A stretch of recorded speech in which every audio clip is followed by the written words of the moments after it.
DF Noite. Oferecimento. Super frango, sabor e qualidade para toda hora. Frango é super frango.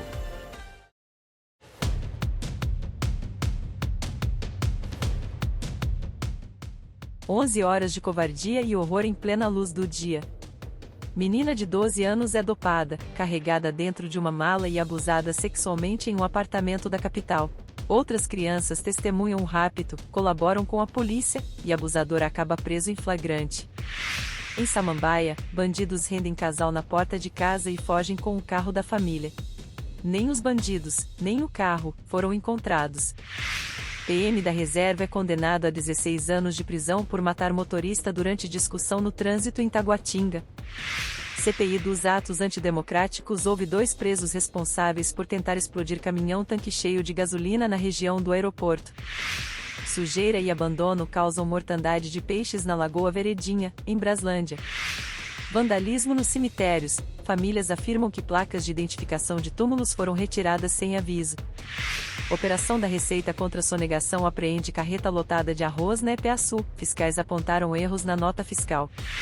Violência que não para. Distrito Federal registra o 19º caso de feminicídio de 2023. A vítima, morta a facadas, tinha 40 anos. Medida provisória perde a validade e preço do álcool e da gasolina volta a subir nas bombas. O DF Noite está começando.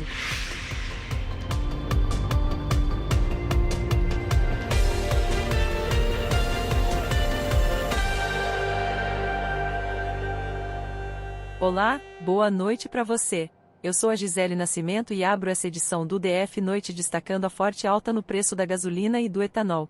A medida provisória que mantinha zerados os impostos sobre os combustíveis perdeu a validade e fez o preço subir em 34 centavos nas bombas.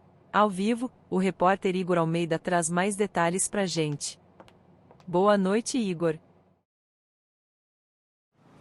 Boa noite, Gi, e a todos que nos acompanham aqui no DFN. Pois é, de acordo com o sindicato que representa os donos de postos, a explicação para o aumento no preço da gasolina está justamente no fim da medida provisória que isenta impostos federais na gasolina, no etanol e no gás natural veicular, o GNV. A estimativa da Federação Nacional do Comércio de Combustíveis é um aumento de 34 centavos no litro da gasolina e de 22 centavos no litro do etanol. O GNV deve ter um reajuste de 9,5%, segundo a federação. No fim da tarde de hoje, nossas equipes percorreram alguns postos de combustíveis e constataram esse aumento acima do esperado. No Pistão Sul, lá em Taguatinga, o litro da gasolina sai agora por R$ 5,79. Antes custava R$ 5,39, portanto, um aumento de 40 centavos. Já o etanol está sendo vendido a R$ 4,29, antes estava a R$ 3,69. Em um outro posto da mesma região, constatamos que o preço do litro da gasolina está a R$ 5,63, no dinheiro ou débito, e R$ 3,99 o etanol. Aqui no Núcleo Bandeirante, nesse posto onde estamos, a gasolina está sendo vendida a R$ 5,63, e o etanol a R$ 3,87. O Sindicato de Donos de Postos informou também que esse mercado é caracterizado pela livre concorrência e que esse aumento acima do previsto nos postos daqui do DF ocorreu por decisão de pelo menos uma das 3 grandes distribuidoras de combustíveis que atendem a região. Gisele. Aumentou muito e aumentou rápido, né, Igor? Na semana passada a Petrobras chegou a reduzir o preço da gasolina, mas eu não cheguei a ver a redução nas bombas. Estamos de olho. Obrigado, Igor. Peixes foram encontrados mortos hoje no Lago Veredinha, em Braslândia. Um morador da região registrou e nos enviou essas imagens. Ele não soube dizer se os peixes já estavam mortos há mais dias ou se isso aí foi recente. Nos vídeos, dá para ver a água verde, suja e com manchas marrom se alastrando por vários pontos do lago. Nós questionamos o Instituto Brasília Ambiental e a DASA sobre essa situação lá em Braslândia, mas ainda não obtivemos retorno. Que situação! O DF não consegue interromper a crescente onda de violência contra as mulheres. A vítima de hoje tinha 40 anos e foi morta a facadas pelo companheiro. É o 19º feminicídio no DF em apenas 6 meses. O crime foi na quadra 508 do Recanto das Emas. De acordo com a polícia, Cláudia Barbosa de Melo foi esfaqueada pelo companheiro depois de uma discussão na madrugada de terça-feira. Ainda segundo a polícia, o casal estava bebendo quando Cláudia chamou o companheiro para ir embora. João Paulo teria se recusado. Cláudia insistiu e, irritado, João deu uma facada nas costas dela. Mesmo ferida, Cláudia chegou a contar no hospital como tudo aconteceu. Ele deu uma facada nas minhas costas e não sei por que ele me bateu pra baixo da minha coluna, que eu tô paraplégica. Tô esperando agora para me fazer uma cirurgia. A sorte que foi que um colega meu passou de bicicleta pelas 2 horas da manhã e me viu caída, me pegou no colo e me levou para a casa de uma conhecida minha. Já na casa dessa conhecida, os colegas chamaram o SAMU, que levou Cláudia para o Hospital Regional de Taguatinga. João Paulo Souza França, de 26 anos, foi preso em flagrante quando tentava visitar a companheira no hospital. Foram os funcionários do HRT que desconfiaram dele e chamaram a polícia. O policial militar que esteve no hospital ouviu do médico que a faca teria atingido a coluna vertebral da vítima e que houve rompimento da medula óssea, causando uma lesão muito grave. Hoje de manhã, a mulher não resistiu aos ferimentos e morreu aos 40 anos. O irmão da vítima conta que o casal estava junto há pouco mais de um ano. Eles tinham uma vida muito conturbada. O menino agredia muito ela ia para cima dele e, infelizmente, gerou essa situação de que chegou a esse ponto aí, né? Eu menos esperava, minha irmã chegava em casa com o rosto marcado de violência que ele tinha batido nela. 19 feminicídios em 2023. Em todo o ano passado foram 17. Em nota, a Secretaria de Segurança informou que conta com iniciativas voltadas para os crimes de gênero e segue atuando com mecanismos de proteção das vítimas, como o Serviço de Proteção à Mulher, e pede para que as pessoas sempre denunciem os casos de violência doméstica. Tá na hora de dar uma olhada na volta para casa do Brasiliense. Você vê imagens da via estrutural, que mais uma vez está com o trânsito carregado quando o motorista se aproxima de Vicente Pires, naquele trechinho em obras. Agora a gente vê a subida para o Jardim Botânico, lá em cima o motorista enfrenta a retenção quando se aproxima do balão, lá nos condomínios. O DF está sob alerta laranja da Defesa Civil para o frio. Por isso, a Secretaria de Desenvolvimento Social decidiu criar 2 alojamentos provisórios para a população de rua enquanto durar esse alerta. A SEDES diz que os alojamentos começam a funcionar agora à noite no Ginásio Bezerrinho, ao lado do Estádio Bezerrão, lá no Gama, com 40 vagas, e um segundo alojamento no Proem, da 909 Sul, com 100 vagas, das 7 da noite até as 7 da manhã. Cada pessoa vai ter direito ao jantar, o café da manhã, um cobertor, um colchão e um kit higiene. E as nossas equipes de abordagem social da Secretaria vai abordar as pessoas que estão em situação de rua, orientá-las e encaminhá-las caso haja um interesse. Para você ter uma ideia, hoje nós tivemos o dia mais frio desse ano até agora. A temperatura caiu a 8,6 graus cedinho no Gama. Para amanhã, o IMET prevê mínima de 9 graus, agora imagina a sensação térmica na rua, deve ser terrível. A Justiça condenou o policial militar acusado de atirar e matar o motorista durante uma briga de trânsito. Apesar da condenação, o militar segue solto. O crime foi gravado por câmeras de segurança. O vídeo mostra quando o policial aposentado Francisco Cipriano Vieira, que estava nesse carro vermelho, atira em Everton Leonardo Elias, que dirigia o carro da frente. Foi em agosto de 2019 na Avenida Elmo Cerejo, em Taguatinga. O Everton tinha 31 anos, era analista de TI e estava indo para a casa de um amigo quando foi baleado na cabeça. Ele ficou internado no hospital de base, passou por 5 cirurgias, e morreu em um hospital particular 7 meses depois. À época, o segundo sargento da PM Francisco Cipriano Vieira disse à Polícia Civil que foi fechado por Everton no trânsito, e atirou porque ficou com raiva. O PM aposentado fugiu logo após o crime. Agora ele foi condenado a 16 anos de prisão por homicídio qualificado e pode recorrer em liberdade. Na decisão, o juiz afirma que a conduta de Francisco Cipriano revela imenso desvalor pela vida humana, considerando que o acusado é policial militar e teria o dever de ter maior controle das suas ações. Para o Ministério Público, o crime foi cometido por motivo fútil e a vítima teve a defesa dificultada, já que dirigia com a atenção voltada para o trânsito quando foi atingida pelas costas. O Everton era o caçula de 3 irmãos. Os familiares acompanharam o julgamento no tribunal do júri de Taguatinga. Ainda fica à espera pela prisão, para que ele cumpra em regime fechado a condenação. Ele foi treinado para defender vidas, não para tirar vidas. Ele nunca poderia ter feito isso, dado um tiro como ele deu, um tiro certeiro que pegou a cabeça do meu filho. Você vê teu filho sofrer por causa de uma besteira, uma coisa fútil. se foi uma fechada no trânsito. Isso não valia a vida do meu filho. Segundo o processo, o policial militar aposentado não chegou a ser preso. Ele confessou o crime na delegacia 5 dias depois. Na época, Francisco trabalhava como assessor técnico da administração de Taguatinga e foi exonerado. Ele não pensou em nenhum momento que quem estava ali naquele carro era um ser humano, era o filho de alguém, era o irmão de alguém, era o tio de uma pessoa que tinha sonhos, que tinha planos, e ele simplesmente acabou com tudo. Éramos muito amigos, nós éramos confidentes, e é uma saudade indescritível. Vamos fazer 4 anos, é uma saudade, sim, que imensurável. Segundo o portal da Transparência, esse policial aposentado tem salário líquido de quase R$ 8.000. Hoje, a defesa dele informou apenas que irá recorrer da sentença. O comando da PM respondeu agora há pouco que o fato se deu em âmbito civil e que o militar responde a um processo administrativo de exclusão da reserva. Se liga na volta para casa. O motorista enfrenta engarrafamento na EPA, e aí você vê o trânsito quase parado para Gama, Santa Maria e Valparaíso quando o motorista se aproxima da via férrea.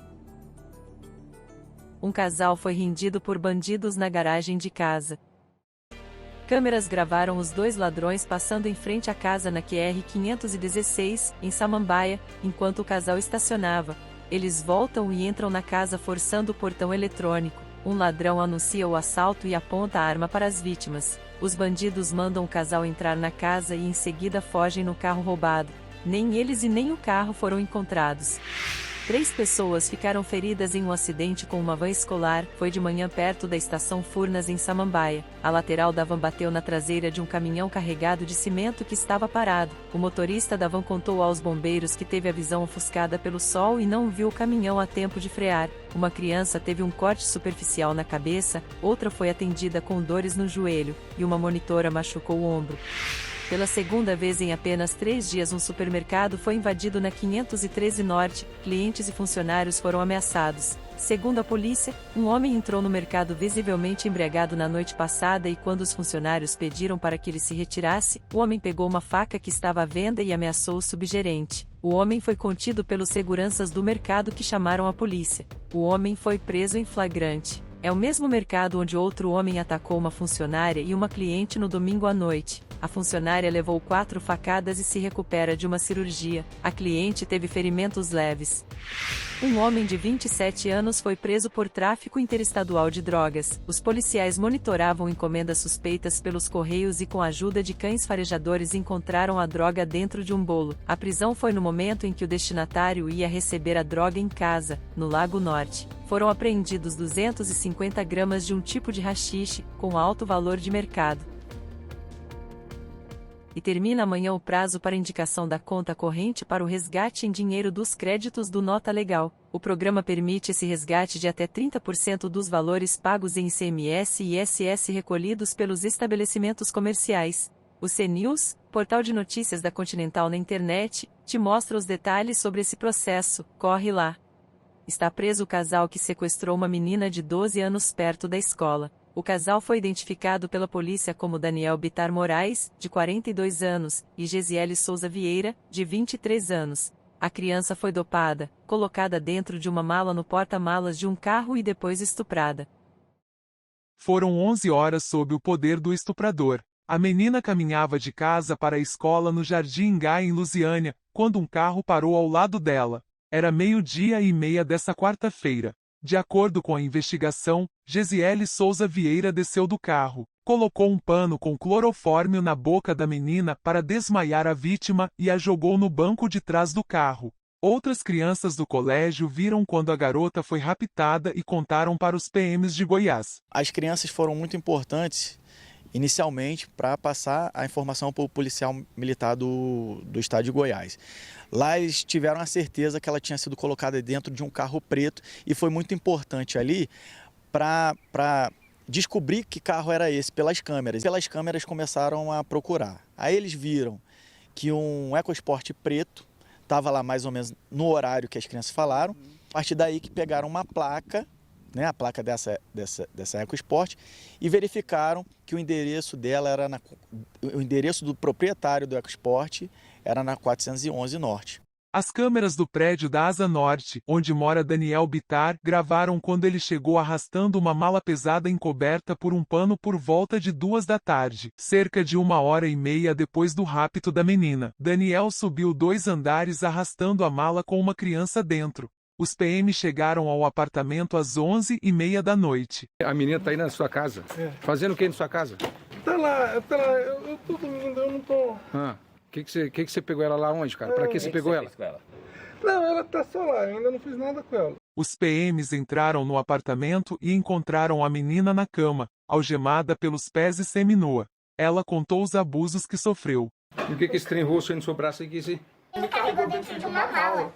Ele me pegou no meu peito, pegou aqui embaixo também. Ele pegou e começou a me beijar também. A única coisa que dói é esse braço. Daniel Bittar Moraes foi preso em flagrante. Ele é analista de TI, tem 42 anos e é funcionário do BRB. Em outubro do ano passado, postou a foto de uma campanha contra a pedofilia numa rede social. No apartamento dele, os policiais encontraram máquinas de choque, câmeras fotográficas, materiais pornográficos e um galão de clorofórmio. Já a comparsa de Daniel, Gesiele Souza, foi presa hoje no Jardim Ingá, no entorno, e trazida aqui para a 2ª Delegacia da Asa Norte, onde estão concentradas as investigações. Segundo a polícia, os dois têm um relacionamento amoroso à distância há 2 anos e Daniel chegou a filmar os abusos contra a criança e enviar os vídeos para Gesiele. Ela disse para a polícia que foi coagida por Daniel para ajudar a raptar a vítima, mas o delegado não acredita nessa versão. Segundo a polícia, o casal foi visto pelo menos 2 vezes rondando a escola com um binóculo para escolher a vítima. Ela alega que fez isso de forma coagida. No entanto, nós temos elementos no inquérito, em troca de informações com a Polícia Civil do Distrito Federal, que vai dar prosseguimento nesse caso, de que ela participou, sim, tanto da escolha do alvo, como dessa questão da captura da menina, do momento que ela foi dopada, colocada dentro dessa mala, e em seguida ela foi dispensada aqui no estado de Goiás e o Daniel seguiu com a vítima para a Asa Norte. Em nota, o BRB informou que Daniel Bittar foi demitido assim que a instituição tomou conhecimento dos fatos e que o banco não tolera condutas que ferem valores inegociáveis, como o respeito à infância e repudia qualquer tipo de assédio, em especial o sexual e contra a menor de idade. Agora há pouco, o delegado João Guilherme Carvalho, da 2ª Delegacia da Asa Norte, falou com a imprensa e afirmou que o casal deve responder por cárcere privado e estupro de vulnerável. A polícia não descarta que os dois façam parte de uma rede de pedofilia, o que ainda será investigado. Segundo o delegado, Gesiele, que ajudou no rapto da menina, afirmou que está grávida de 6 meses. A vítima, segundo a polícia, foi levada para um hospital, está bastante abalada, mas passa bem. Como se não bastasse a dor da perda, famílias que enterraram seus parentes ainda sofrem com vandalismo e abandono nos cemitérios. A Maria Emília e a Alana perderam o pai em 2020. O seu Wilson de Figueiredo foi vítima da Covid. Recentemente, o jardineiro contratado pela família avisou que a placa que identificava o túmulo do pai havia sumido. 1º de julho, que é a data de casamento dos meus pais, minha mãe veio visitar. Chegou aqui, a placa tinha sumido. O jardineiro também filmou a placa do seu Wilson junto com outras placas que teriam sido retiradas pela administração do Campo da Esperança da Asa Sul. Tá aqui a plaquinha, tá? Com ela aqui, ó. A família procurou a administração. Na época, em áudio, um funcionário afirmou que todas as famílias seriam avisadas da retirada das placas fora do padrão. Mas o funcionário disse que a do seu Wilson não havia sido retirada por eles. Ela não foi recolhida por a administração aqui do cemitério. Nós andamos realmente tirando algumas placas e as famílias não foi comunicada. Mas toda e qualquer placa hoje que foi identificada, a gente está comunicando às famílias, informando da situação e dando um prazo para a família comparecer até a administração. Agora a administração admitiu que a placa foi sim retirada porque não atendia às normas do cemitério, mas a família contesta. Que a placa do meu pai não estava fora do padrão porque ele faleceu em 2020, né? Agora é recente. Então, assim, é uma violação de túmulo, né? E a gente está indignado, a gente quer providências. A família registrou boletim de ocorrência, mas quase 2 meses depois, o túmulo segue sem identificação e a família sem uma resposta sobre o que será feito pela administração do Campo da Esperança. Isso é ilegal, porque isso aqui é um patrimônio da família. Além das placas, a falta de cuidado com os túmulos também incomoda. Alguns estão tomados por folhas secas e troncos. Esse está com a tampa quebrada. Cobram um absurdo por uma tumba que seja perpetuada. A gente paga e depois você recebe o quê? Só descuido. A empresa Campo da Esperança respondeu em nota que o vídeo é antigo e está sendo usado para prejudicar a concessionária, e que há um recurso na justiça para impedir o trabalho terceirizado dos jardineiros, mas não deu nenhuma resposta sobre o caso específico da família do seu Wilson Figueiredo. A empresa afirma também que não há obrigatoriedade de avisar as famílias sobre as ações para combater irregularidades nos cemitérios, e que desde abril a retirada dessas placas fora do padrão está suspensa por determinação da Secretaria de Justiça. Na Câmara Legislativa, a CPI dos atos antidemocráticos ouviu hoje 2 presos por tentarem armar um atentado à bomba na região do aeroporto no fim do ano passado. Foi a primeira vez que a CPI ouviu 2 pessoas no mesmo dia, Alan Diego dos Santos e George Washington de Oliveira Souza. Ambos estão presos e vieram escoltados pela polícia. Eles foram condenados pelo Tribunal de Justiça do DF em maio deste ano pela tentativa de explodir um caminhão-tanque cheio de combustível na véspera do Natal do ano passado, na região do aeroporto. Alan foi condenado a 5 anos e 4 meses de prisão e George Washington a 9 anos e 4 meses. A CPI convocou Alan Diego e George Washington como testemunhas, uma estratégia para que eles respondessem às perguntas e falassem a verdade. Mas ao liberar os 2 presos para depor na comissão, o ministro Alexandre de Moraes, do Supremo Tribunal Federal, deu a ambos o direito de permanecerem em silêncio, e assim algumas perguntas não foram respondidas. Alan Diego foi o primeiro a ser ouvido. Ele é vigilante e morava em Mato Grosso. Disse que veio para Brasília em novembro, numa caravana que trazia manifestantes. Eu peguei a carona, sim, porque todas as caravanas estavam vindo de gratuitas, velho. Tinha alguém financiando, eu não sei quem financiou. Num primeiro momento, Alan ficou numa pousada da Vila Planalto, depois foi para um acampamento bolsonarista em frente ao QG do Exército. Eu cheguei aqui, tinha a comida de graça, a água de graça, então tipo assim, todo mundo que chegou foi tudo gratuito. O presidente da CPI mostrou vídeos de 12 de dezembro, quando vândalos tentaram invadir a sede da Polícia Federal.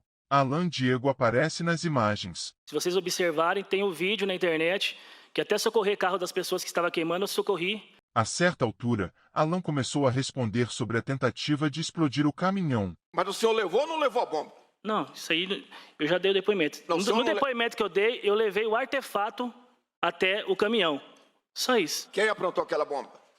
Quem aprontou foi o George Washington. Mas várias questões ficaram sem resposta. Era comum os manifestantes planejarem a explosão de equipamentos públicos na esperança de que tais atentados poderiam forçar o ex-presidente da República e o Exército Brasileiro a executar a intervenção militar?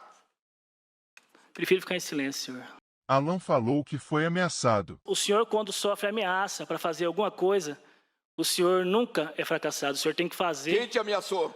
Aí eu não posso te informar, porque eu já informei a delegacia de polícia. Foi ameaçado por elemento da extrema-direita? Sim. Da extrema-direita? Sim.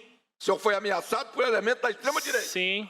Alan Diego afirmou ser assessorado por 4 advogados que estavam trabalhando de graça para ele. Um não queria que ele respondesse todas as perguntas. Foi o momento mais tenso da sessão. Toda vez que o senhor fala com o seu advogado aí, o senhor fica aqui com ar de deboche. Quem, eu? Deboche? É, exatamente.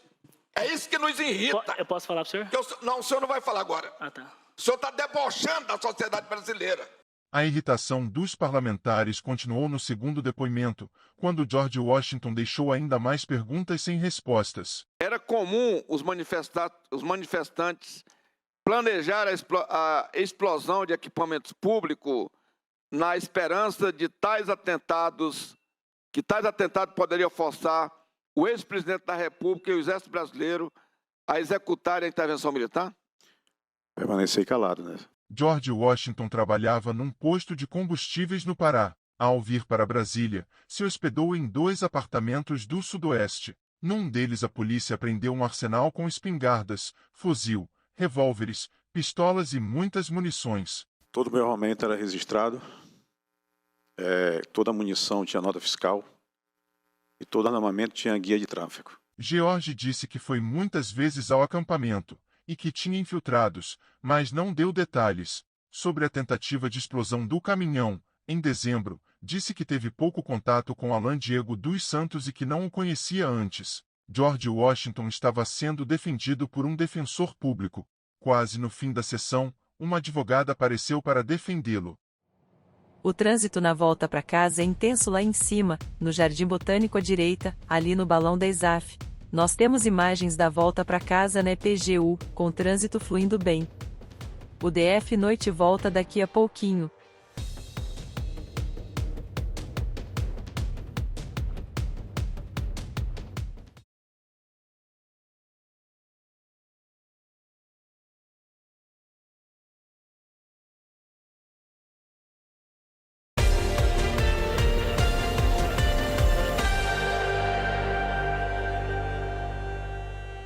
O DF tá de volta e de olho no trânsito na IPTG, pista central quando o motorista passa pelo CIA e vai para o Guará e Projoc, trânsito bem pesado na volta para casa.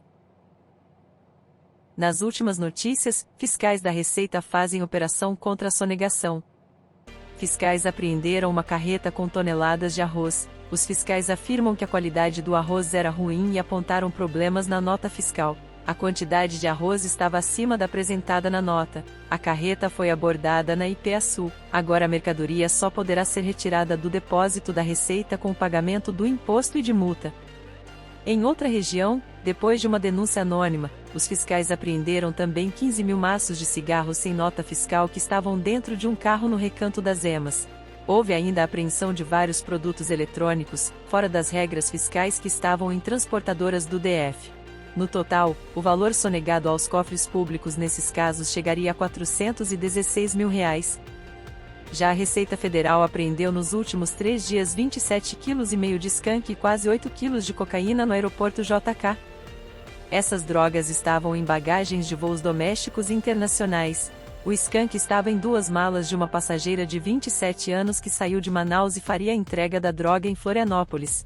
Já a cocaína apreendida hoje estava na bagagem de uma passageira de 31 anos, moradora do Amapá e que faria a entrega em Lisboa, em Portugal. Na tentativa de enganar os policiais, os traficantes ocultaram a cocaína em frascos de cosméticos. A pena para esse tipo de crime pode chegar aos 15 anos de prisão. Agradeço pela companhia de vocês na edição de hoje e espero todos aqui amanhã. Até lá!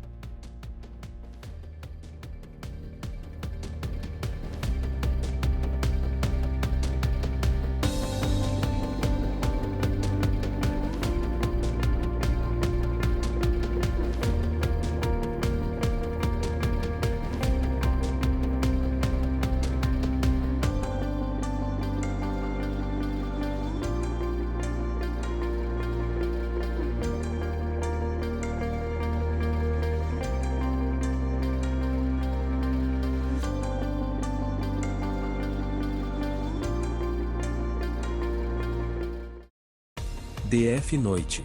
Oferecimento. Super frango, sabor e qualidade para toda hora. Frango é super frango.